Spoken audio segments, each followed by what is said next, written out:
Nah, herself di sini dia adalah objek. Objek.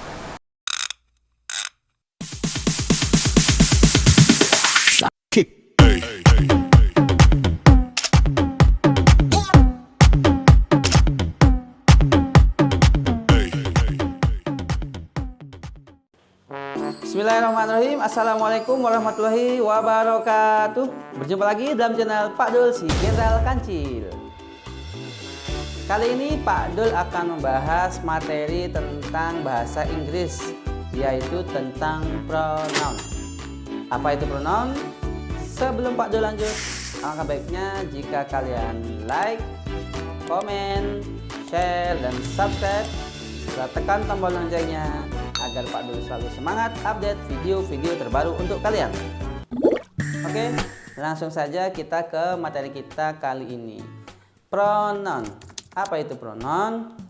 Pronoun ini adalah kata ganti, baik itu kata ganti untuk orang ataupun selain orang.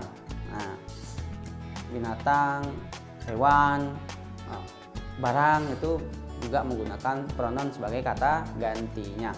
Nah, pronoun sendiri diklasifikasikan menjadi 8. Yang pertama yaitu personal pronoun, kemudian yang kedua reflexive pronoun, yang ketiga demonstrative pronoun, yang keempat indefinite pronoun, kemudian yang kelima reciprocal pronoun, yang keenam relative pronoun, yang ketujuh interrogative pronoun, dan yang kedelapan expressive pronoun. Nah, dalam video kali ini Pak Dul akan membahas 3 pronoun pertama, yaitu personal pronoun, reflexive pronoun, dan demonstrative pronoun. Oke, yang pertama personal pronoun. Nah, apa itu personal pronoun? Personal pronoun ini adalah kata ganti untuk person atau untuk orang. Nah, sini ada tabel yang berisi kata ganti untuk orang. Nah, baik dia berupa subjek, objek, posesif menunjukkan kepemilikan, dan juga reflexive pronoun. Nah, yang pertama, kolom pertama ada subjek. Nah, subjek yang untuk tunggal, singular, dan juga untuk plural atau jamak. Di situ ada I, she, ya, he itu untuk dia laki-laki, she itu dia perempuan. Kemudian ada you, kemudian pluralnya ada you kalian, ya, artinya kalian. Kemudian we, kita, dan they, mereka. Nah, kemudian ketika dia berubah menjadi objek, maka itu juga berubah menjadi me, her, his, it, you, kemudian we berubah menjadi us, dan they menjadi them. Nah, setelah kita geser lagi ke kolom sampingnya, di situ ada possessive adjective. Nah, possessive adjective ini adalah pronoun yang menunjukkan kepemilikan, tapi harus diikuti juga dengan noun di belakangnya. Contohnya di situ ada my, her, his, its, your, our, their. Ini semuanya harus diikuti oleh noun di belakangnya. Misalkan ada my book, your book, itu harus diikuti noun. Kemudian kita geser lagi ke kolom sampingnya, di situ ada possessive pronoun. Nah, sebenarnya possessive pronoun ini tidak perlu diikuti oleh noun di belakangnya. Nah, contohnya sudah mine, milik saya, kemudian hers, milik dia perempuan, his, milik dia laki-laki, its, punyanya selain manusia, ya selain orang, mungkin barang atau benda atau bangunan. Oke. Kemudian ada yours untuk kamu, milik kamu, kemudian yours, kemudian ours, dan theirs. Nah, kemudian di sampingnya itu ada reflexive pronoun, jadi sebagai cerminan dari subjek. Jadi di situ ada tambahan kata self di situ. Misalkan myself, kemudian herself, kemudian the himself, ada itself, yourself, ourself, dan themselves. Nah, ini dari personal pronoun. Nah, bagaimana cara menggunakannya? Di sini ada sebuah contoh cara menggunakan kata-kata tadi. Yang pertama berpola subject, verb, kemudian object of adverb. Kemudian juga ada yang berpola preposition, dan setelahnya ada object of preposition. Nah, yang pertama di situ ada she and he walk.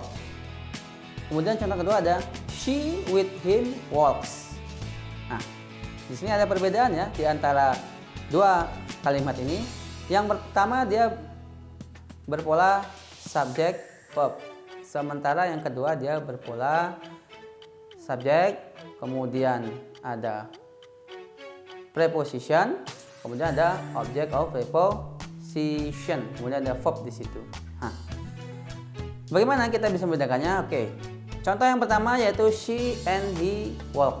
Nah, she and he di situ adalah subjek dalam kalimat itu, sehingga subjeknya menjadi plural atau jamak lebih dari satu. Maka dia kata kerjanya tidak perlu ditambahkan s sehingga menjadi walk.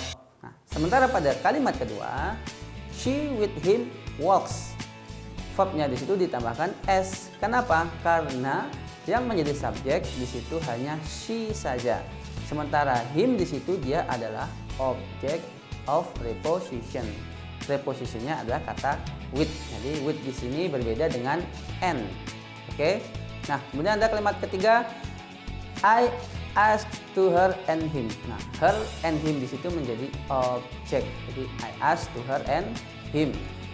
Kemudian ada it is my book. Di sini bukan possessive adjective, my book. Kemudian ada it is mine.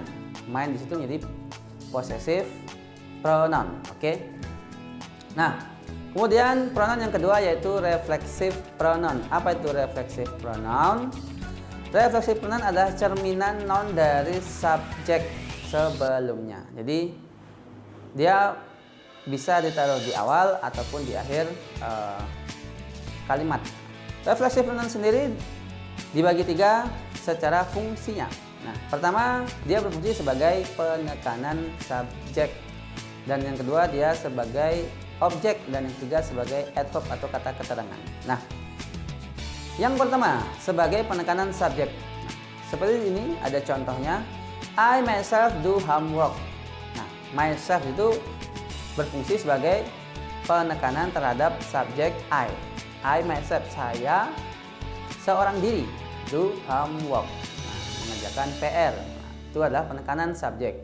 Kemudian yang contoh kedua, dia berfungsi sebagai objek. Contohnya, she talks to herself in the mirror. Nah, herself di sini dia adalah objek. Nah, objek dari talks, oke? Dan subjeknya adalah she. Nah, kemudian yang ketiga sebagai adverb.